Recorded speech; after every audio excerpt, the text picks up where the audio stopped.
이사야 33장 17절에서 24절까지 말씀입니다. 한 절씩 교도하시겠습니다. 하나님의 말씀입니다. 내 눈은 왕을 그의 아름다운 가운데에서 보며 광활한 땅을 눈으로 보겠고 마음은 두려워하던 것을 생각해내리라. 계산하던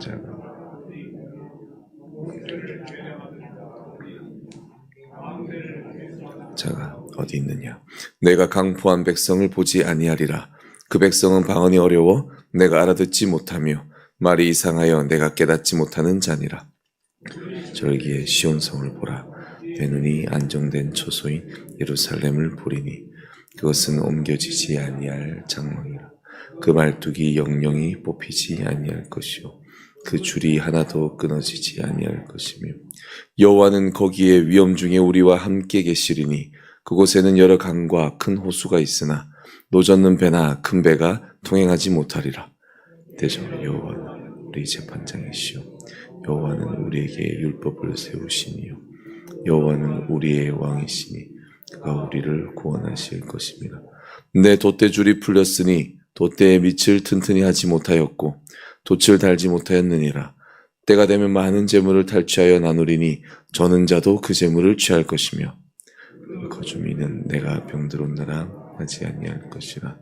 거기에 사는 백성이 사죄함을 받으리라. 아멘.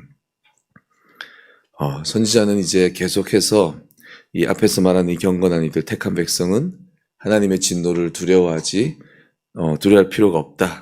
이렇게 또 말하면서 택한 백성은 풍요한 그 누릴 미래를 이제 알려주고 있습니다.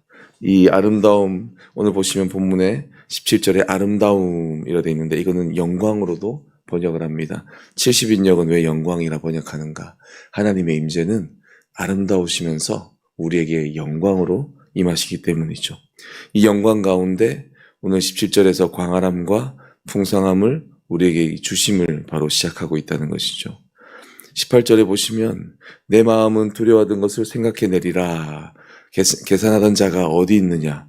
공세를 계량하는 자가 어디 있느냐? 망두를 계수하던 자가 어디 있느냐라고 우리에게 의문으로 묻습니다.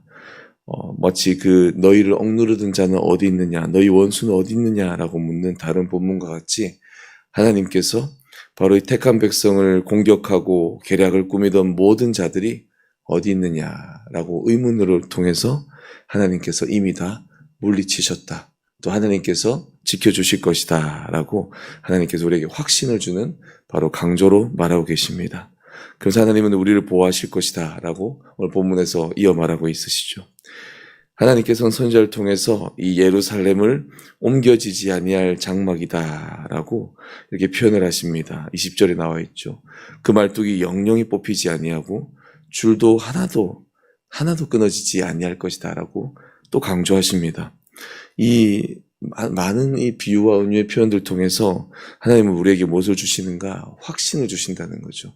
또 우리에게 더 강한 미래와 또 하나님만을 쫓을 수 있는 그 눈에 보이지 않음에도 눈에 보이는 미래와 같이 우리에게 표현하고 계시다는 것이죠. 말뚝이 영영이 뽑히지 않고 줄이 하나도 끊어지지 않는다. 얼마나 튼튼하고 얼마나 이 흔들리지 아니한 견고한 바로 장막이겠습니까? 이 장막이 바로 초소 예루살렘에서 보는데 옮겨지지 아니할 것이라고 합니다. 무슨 말입니까? 이 예루살렘을 하나님은 영원한 장막으로 삼으시겠다는 겁니다. 왜 하나님 이렇게 말씀하십니까? 왜 장막으로 예루살렘을 표현하십니까? 장막이 무엇입니까? 우리의 하나님께서 바로 임재하시는 곳, 그게 바로 장막이 아닙니까? 우리에게도 하나님께서 만약 우리 교회 가운데 내가 여기를 영원히 흔들리지 아니하고 움직이지 아니하는 장막으로 삼겠다.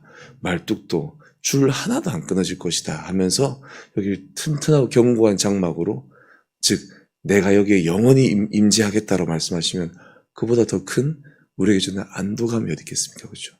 이 안정감, 이 안도감, 이 평강은 바로 우리 하나님께서 임재하심으로 또 영원 임재하심으로 우리에게 주는 변하지 아니하고 원수가 빼앗을 수 없는 바로 그 평강, 그 안도감이라는 것입니다.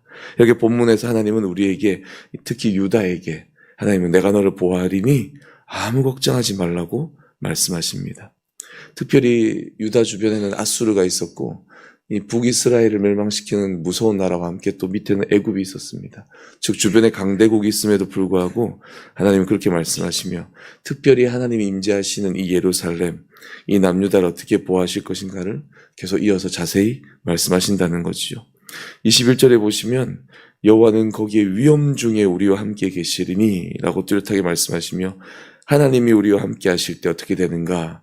바로 이곳에는 노젓는 배나 큰 배가 통행하지 못할 것이다 라고 말합니다. 즉 이 아수르와 같은 나라들이 이 도성을 쳐들어올 수 없다라고 말하는 거죠.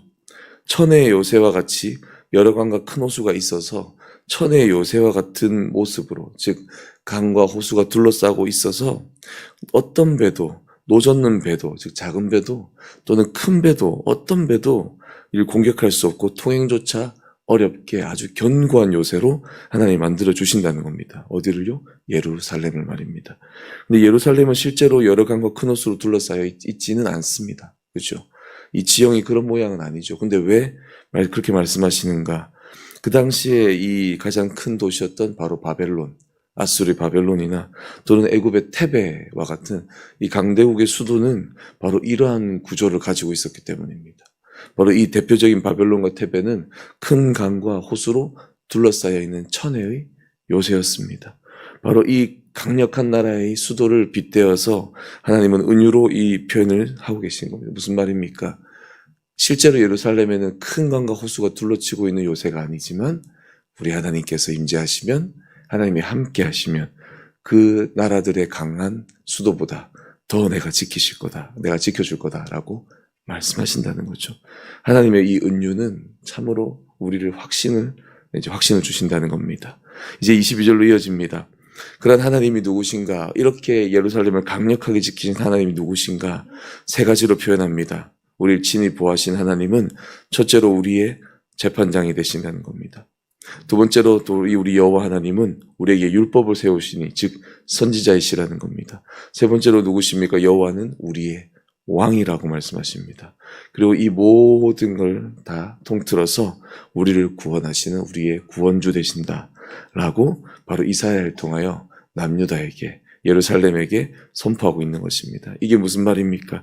하나님이 그냥 우리를 지키시는 보호자가 아니라 하나님은 우리의 재판장, 우리의 선지자, 우리의 왕으로 우리와 함께 하신다는 겁니다. 여러분, 이 세 가지 표현을 보면 무엇이 생각납니까? 바로 예수 그리스도, 세 가지 직분으로 우리에게 임하시는 예수 그리스도가 생각나지 않습니까? 바로 우리에게 그리스도를 주신 주님께서 이미 우리의 이 세 가지 직분으로 역사하시며 바로 그리스도까지 이어지는 놀라운 구원의 경륜을 이루고 계시다는 이 구속사적이고 아주 이 아름다운 예언적인 표현을 오늘 22절에 하고 있는 것입니다. 이 하나님이 지금 우리의 하나님이심을 믿으시기 바랍니다. 이제 마지막 23, 24절로 이제 마무리하고 있습니다. 그런데 보시면 여러분 반전이 있습니다. 23절에 바로 예루살렘을 표현하는데 갑자기 돛대줄이 풀렸고 돛대의 밑이 튼튼하지 못해서 돛을 달지 못한다라고 되어 있습니다. 갑자기 표현이 남유다를 형편없는 군사력을 가진 또 방비되지 아니한 아주 약한 곳으로 갑자기 표현을 하십니다.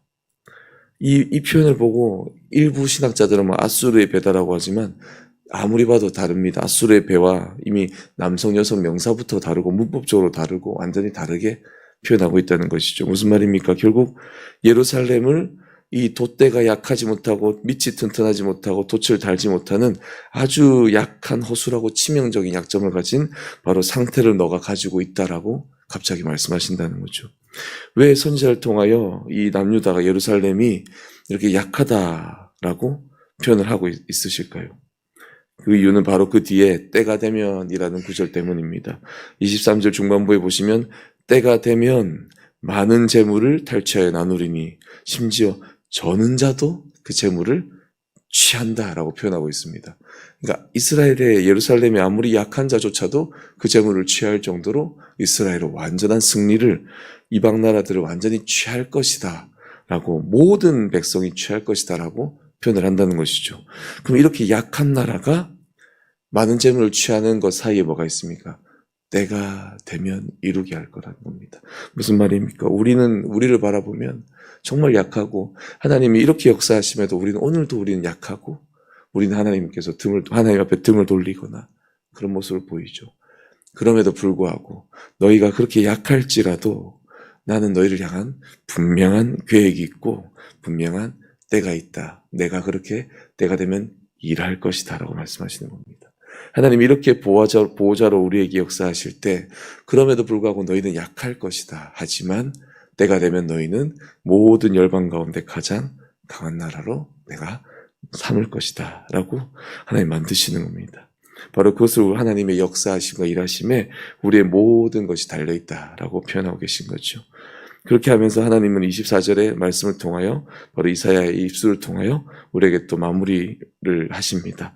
하나님은 24절에 내가 병들었노라라고 하지 아니하게 할 것이며 거기 사는 백성에게 사지함을 줄 것이다 라고 말합니다. 무슨 말입니까? 하나님은 결국 우리의 근원적인 문제, 우리의 그 영적인 문제, 우리의 모든 영혼의 문제들을 먼저 해결하신다는 겁니다. 우리의 죄를 사하시는 이 용서로부터 시작하신다는 겁니다. 23절의 표현과 함께 이 표현을 우리가 읽는다면 우리는 밑이 약하여 우리의 영혼은 썩어 있거나 우리는 약해서 하나님께 돌아갈 수 없는 탕자와 같은 모습일지라도 하나님이 때가 되면 우리를 돌이키시겠고 우리의 죄를 사하여 용서하는 것으로부터 우리의 회복을 시작하시겠다는 겁니다. 그래서 바로 이 세 가지 직분을 가진 그리스도의 모습이 우리의 소망이 되고 이 구원을 이미 이루신 주님의 역사의 경륜을 본다면 오늘 이 구약의 이 남유다에 대한 예언이 지금 우리에게 성취되어 있는 모습을 보면서 하나님의 신실하심을 우리는 볼 수 있다는 것입니다. 여러분, 하나님은 우리에게 이렇게 역사하시는 분입니다. 우리가 아무리 약할지라도 우리가 가진 것들이 부족할지라도 우리의 하나님께서 우리의 주님 되시기 때문에 우리는 결국 어떤 자가 됩니까? 하나님의 놀라운 자녀고 하나님의 나라가 되고 여러분은 하나님의 백성이 있는 겁니다. 바로 그것을 지금 여러분은 맛보시면서 누리면서 오늘도 감사하며 하나님께 내가 오늘 무엇을 드릴까 라는 고백으로 살아가시는 귀한 월요일이 되시기를 주님의 이름으로 소망합니다.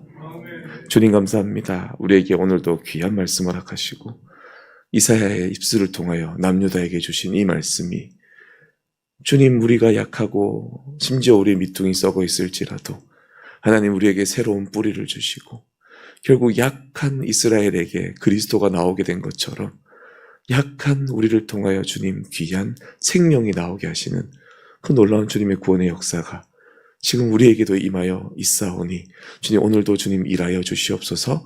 오늘 주님 우리에게 역사하여 주시옵소서. 오늘도 주님 우리에게 강하게 역사하시사 우리를 통하여 주님 귀한 영혼들 구원해내어 주시옵소서. 그런 기도자로 전도자로 우리를 세워 주셨사오니 아버지 축복의 하루로 살아가는 귀한 우리 영가족 될 수 있도록 주님 성령님 인도하여 주시옵소서. 감사드리고 예수님의 이름으로 기도드리옵나이다. 아멘. 하늘에 계신 우리 아버지여 이름이 거룩히 여김을 받으시오며 나라가 임하시오며 뜻이 하늘에서 이루어진 것 같이 땅에서도 이루어지이다. 오늘 우리에게 일용할 양식을 주시옵고 우리가 우리에게 죄 지은 자를 사하여 준 것 같이 우리 죄를 사하여 주시옵고 우리를 시험에 들게 하지 마시옵고 다만 악에서 구하시옵소서. 나라와 권세와 영광이 아버지께 영원히 있사옵나이다. 아멘.